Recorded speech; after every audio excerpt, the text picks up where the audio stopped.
नमस्कार। कक्षा 12वीं वाले छात्र अपना फिजिक्स का त्रैमासिक परीक्षा का पेपर देख लीजिएगा। यह हमारा बिल्कुल रियल वाला पेपर है और ये हमारा फिजिक्स का सेट बी पेपर है और हमने आप सभी के लिए सेट ए पेपर चैनल पर अपलोड कर दिया है, जिसकी डायरेक्ट लिंक मिल जाएगी आपको इस वीडियो के डिस्क्रिप्शन में। तो आपको सेट ए पेपर को भी पूरा पढ़ लेना है, ठीक है। तो देख लीजिएगा, इस पेपर का समय 3 घंटे होने वाला है। पूर्णांक 70 अंक।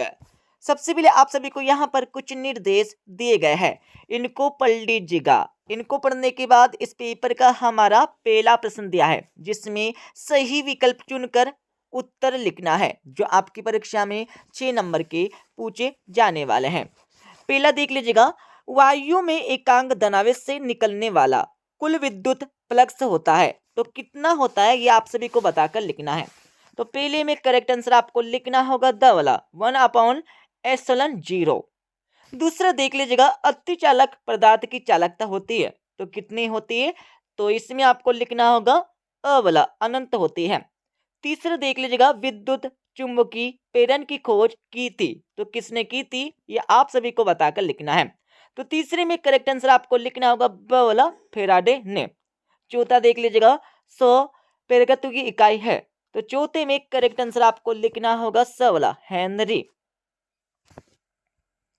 पांचवा देख लीजिएगा, यांत्रिक ऊर्जा को विद्युत ऊर्जा में बदलने की युक्ति है तो पांचवे में करेक्ट आंसर आपको लिखना होगा ब वाला एसी जनरेटर। छठा देख लीजिएगा, कौन सा एक लौह चुंबकीय पदार्थ है तो छठे में करेक्ट आंसर आपको लिखना होगा ब वाला निकिल। अब आप सभी दूसरा प्रश्न देख लीजिएगा। दूसरे प्रश्न में आप सभी को रिक्त स्थानों की पूर्ति करके लिखना है, जो आपकी परीक्षा में आने वाले 6 नंबर के। तो देख लीजिएगा, आपका पहला दिया है, जिन प्रतिरोधों में ओम के नियम का पालन नहीं होता है उन्हें कैसा प्रतिरोध कहते हैं। तो पहले में आपको लिखना होगा अनहोमी। अनहोमी आपको लिखना होगा पहले का उत्तर, ठीक है। अनहोमी प्रतिरोध कहते हैं। दूसरा देख लीजिएगा, धारावाही परिनालिका किसकी भांति किसकी तरह व्यवहार करती है तो दूसरे में आपको लिखना होगा दंड चुंबक। तीसरा देख लीजिएगा, किसी विलगित निकाय का आवेश सदैव कैसा रहता है तो तीसरे में आपको लिखना होगा संरक्षित। संरक्षित आपको लिखने होगा तीसरे का उत्तर। चौथा देख लीजिएगा, किसी चालक के अनुप्रस्थ काट से होकर आवेश के प्रवाह की दर को कहते हैं तो चौथे में आपको लिखना होगा विद्युत धारा। विद्युत धारा कहते हैं। पांचवा देख लीजिएगा, किरचॉफ का प्रथम नियम किस सिद्धांत पर आधारित है तो पांचवे में आपको लिखना होगा आवेश संरक्षण। आवेश संरक्षण आपको लिखना है। छठा देख लीजिएगा, सबसे पहले वैज्ञानिक थे जिन्होंने इलेक्ट्रॉन की खोज की थी तो इसका उत्तर लगा लीजिएगा। इसमें आपको लिखना होगा जे थॉमसन। अब आप सभी तीसरा प्रश्न देख लीजिएगा, जिसमें सत्य अथवा असत्य बता के लिखना है, जो आपकी परीक्षा में आने वाले 5 नंबर के। पहला आपका दिया है, दो समविभव पृष्ठ कभी एक दूसरे को नहीं काटती तो बिल्कुल यहाँ पर सत्य हो जाएगा। दूसरा आपका दिया है, विद्युत धारा ले जाने वाली कुंडली चुंबकीय द्विध्रुव की तरह व्यवहार करती है तो बिल्कुल करती है, सत्य हो जाएगा। तीसरा आपका दिया है, किसी लौह चुंबकीय पदार्थ की पारगम्यता एक से कहीं अधिक होती है तो बिल्कुल होते हैं, सत्य हो जाएगा। चौथा आपका दिया है, ट्रांसफार्मर का उपयोग डीसी परिपथ में किया जा सकता है तो बिल्कुल नहीं, असत्य हो जाएगा। पांचवा आपका दिया है, किसी चालक का आवेश बढ़ाने से उसका विभव घटता है तो बिल्कुल नहीं, असत्य हो जाएगा। चौथा प्रश्न देख लीजिएगा। इस प्रश्न में आप सभी को सही जोड़ी का मिलान करके लिखना होगा। तो सही जोड़ी का मिलान कर लीजिएगा। संधारित्र, इसमें आपको लिखना होगा चार्ज का भंडार। विद्युत द्विध्रुव की इकाई, इसमें आपको लिखना होगा कूलम मीटर। रोलेंज बल में आपको लिखना होगा न्यूटन। पारस्परिक प्रेरण में आपको लिखना होगा हेनरी। प्रेरित ईएमएफ, इसमें आपको लिखना होगा चुंबकीय प्रवाह में परिवर्तन। किरचॉफ का नियम में आपको लिखना होगा डी वाला जटिल विद्युत परिपथ का अध्ययन। इस प्रकार से सही जोड़ी का मिलान हो जाएगा। पांचवा प्रश्न देख लीजिएगा। इस प्रश्न में आप सभी को एक शब्द में उत्तर देने होंगे, जो आपकी परीक्षा में आने वाले 5 नंबर के। पहला देख लीजिएगा, उस उपकरण का नाम बताइए जिसका उपयोग विद्युत ऊर्जा को संग्रहित करने के लिए किया जाता है। तो पहले में आपको लिखना होगा संधारित्र। संधारित्र आपको पहले का उत्तर लगाना है। दूसरा देख लीजिएगा, आवेशित खोखले गोले के अंदर विभव कितना होता है। तो इसमें आपको लिखना होगा आवेशित खोखले गोले के अंदर विभव प्रत्येक पृष्ठ या बिंदु पर एक समान रहता है। ये आपको लिखना है। क्या एक समान रहता है, होता है, ये आपको लिखना है। तीसरा देख लीजिएगा, धातुओं में मुक्त इलेक्ट्रॉनों की संख्या किस कोटि की होती है। तो तीसरे में आपको लिखना होगा 10 की पावर 29 प्रति मीटर क्यूब होता है। ठीक है। चौथा देख लीजिएगा, विशुद्ध पेय की परिपथ में शक्ति गुणांक का मान कितना होता है। तो चौथे में आपको लिखना होगा 0 होता है, 0 आपको लिखना है।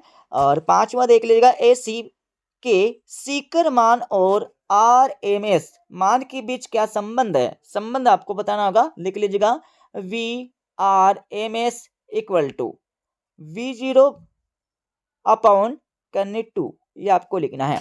और आप सभी 2 2 3 3 एवं 4 4 नंबर के प्रश्न देख लीजिएगा। और हाँ, इन सभी के उत्तर आपको बता देंगे इस वीडियो के लास्ट में। जिससे कि आपका छठा प्रश्न दिया है, एक कूलाम आवेश को परिभाषित करके आपको लिखना होगा। अथवा आपका दिया है सम विभव पृष्ठ की विशेषता आपको बताना है। सातवां देख लीजिएगा, किसी आवेश के या किसी चालक के अंदर आवेश शून्य क्यों होता है। और अथवा आपका दिया है विद्युत क्षेत्र की परिभाषा मात्रक एवं विमित सूत्र आपको बताना है। अब आप सभी देख लीजिएगा आठवां प्रश्न, जिसमें पूछा है ओमिक और गैर ओमिक प्रतिरोधों के बीच कोई 2 अंतर बताना होगा। अथवा आपका दिया है अपव्यय वेग क्या है, चित्र सहित आपको समझाकर लिखना है। नौवां देख लीजिएगा, एक परिमित परिनालिका के चुंबकीय क्षेत्र का चित्र बनाकर आपको लिखना होगा। अथवा आपका दिया है बायो सेवर्ट की जो नियम है उसकी विशेषता आपको बताना होगा। और इसके साथ ही आप सभी देख लीजिएगा 10वां प्रश्न, किसी कुंडली की स्वपीड़न को परिभाषित करें और इसका मात्रक लिखें। अथवा आपका दिया है किसी कुंडली के अन्योन पीड़न को परिभाषित करें और इसका मात्रक लिखें। 11वां दिया आपका ट्रांसफार्मर का कोर परतदार क्यों बनाया जाता है, इसके बारे में आपको बताना होगा। अथवा आपका दिया है अनुनादी परिपथ से आप क्या समझते हैं, इसके बारे में आपको बताना है। 12वां देख लीजिएगा, जिसमें पूछा है प्रतिचुंबकी और अनुचुंबकी पदार्थों में कोई 2 अंतर बताने होंगे। अथवा आपका दिया है चुंबकीय क्षेत्र रेखाओं के कोई 2 गुण आपको लिखना है। 13वां देख लीजिएगा, विद्युत वाहक बल और विभव अंतर में अंतर आपको बताकर लिखना होगा कोई 3। और अथवा आपका दिया है किसी सेल के विद्युत वाहक बल विभवांतर और आंतरिक प्रतिरोध में संबंध आपको स्थापित करके लिखना है। 14वां प्रश्न देख लीजिएगा, इसके साथ ही आप सभी को 15वां प्रश्न यहाँ से मिल जाएगा। ठीक है। और 16वां प्रश्न आपका दिया, 16वें के बाद आगे हम चलेंगे तो यहाँ पर 17वां प्रश्न देख लीजिएगा, जिसमें पूछा है ग्रास प्रमेय की सहायता से अनंत लंबाई के एक समान आवेशित सीधे तार के पास विद्युत क्षेत्र की तीव्रता के लिए व्यंजक प्राप्त करके आपको लिखना होगा। अथवा आपका दिया है संधारित्र किसे कहते हैं, समांतर प्लेट संधारित्र की धारिता के लिए व्यंजक प्राप्त करके आपको लिखना होगा। 18वां देख लीजिएगा, धारा वितरण संबंधी किरचॉफ के नियम को चित्र सहित समझाकर आपको लिखना है। अथवा प्रश्न देख लीजिएगा, जिसमें तुल्य आंतरिक प्रतिरोध का मान प्राप्त करके आपको लिखना है। अब आप सभी 19वां प्रश्न देख लीजिएगा, जिसमें पूछा है निम्न बिंदु के आधार पर ट्रांसफार्मर का वर्णन करके आपको लिखना है। ट्रांसफार्मर के प्रकार आपको बताना होगा, नामांकित चित्र आपको बताना है, और सिद्धांत आपको लिखना होगा, और कोई 2 अनुप्रयोग आपको लिखना है।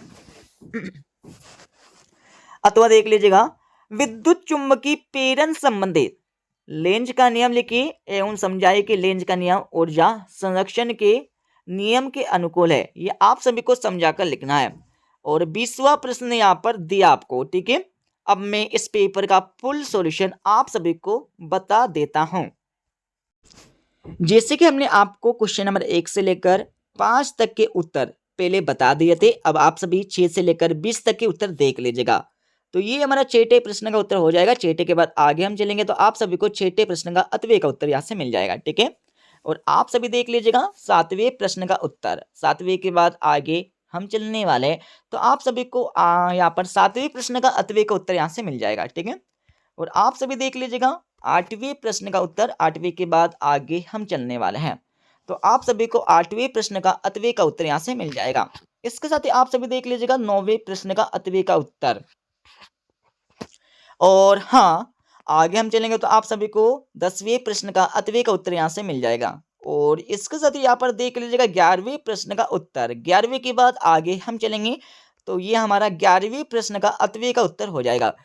जिससे कि हम आपको बता देते हैं सेट ए और सेट बी में ज़्यादा फर्क नहीं है, मतलब दोनों को मिलाकर, मतलब यदि आपने सेट बी को पढ़ा तो वहाँ से आपके यहाँ पर 50% यहाँ पर आ जाएंगे परीक्षा में, और यदि आपने सेट ए को पढ़ा तो 50% इस सेट में से आ जाएंगे। ठीक है, दोनों को मिला के यदि दोनों पेपर को आपने अच्छे से पढ़ लिया तो आप परीक्षा में 70 में से 70 अंक लेकर आ जाएंगे। और देख लीजिएगा यहाँ पर 12वें प्रश्न का उत्तर। 12वें के बाद 12वीं का 8वें का उत्तर आपको दिया है। ठीक है, और यहाँ पर 13वें प्रश्न का उत्तर आपको दिया है। 13वें के बाद यहाँ पर 13वें प्रश्न का 8वें का उत्तर यहाँ पर मिल जाएगा, और 14वें प्रश्न का उत्तर आपको यहाँ पर दिया है। 14 के बाद यहाँ पर देख लीजिएगा 14वें प्रश्न का 8वें का उत्तर, और 15वें प्रश्न का उत्तर आपको यहाँ से मिल जाएगा। 15वें के बाद आप सभी को 15वें प्रश्न का 8वें का उत्तर यहाँ से मिल जाएगा। ठीक है, और 16वें प्रश्न का उत्तर आपको यहाँ से मिल जाएगा। 16वें के बाद आप सभी देख लीजिएगा 16वें प्रश्न का 8वें का उत्तर, और 17वें प्रश्न का उत्तर आपको यहाँ से मिल जाएगा। 17वें के बाद आगे हम चलने वाले हैं तो आप सभी को 17वें प्रश्न का 8वें का उत्तर यहाँ से मिल जाएगा। ठीक है, और आप सभी देख लीजिएगा 18वें प्रश्न का 8वें का उत्तर, और 19वें प्रश्न का उत्तर आपको यहाँ से मिल जाएगा। 19वें के बाद आगे हम चलने वाले हैं तो यहाँ पर 19वें प्रश्न का 8वें का उत्तर यहाँ से मिल जाएगा, और आप सभी देख लीजिएगा 20वें प्रश्न का उत्तर। तो इस प्रकार से हमने इस पेपर का फुल सॉल्यूशन बता दिया है। ठीक है, मिलते अगले वीडियो में।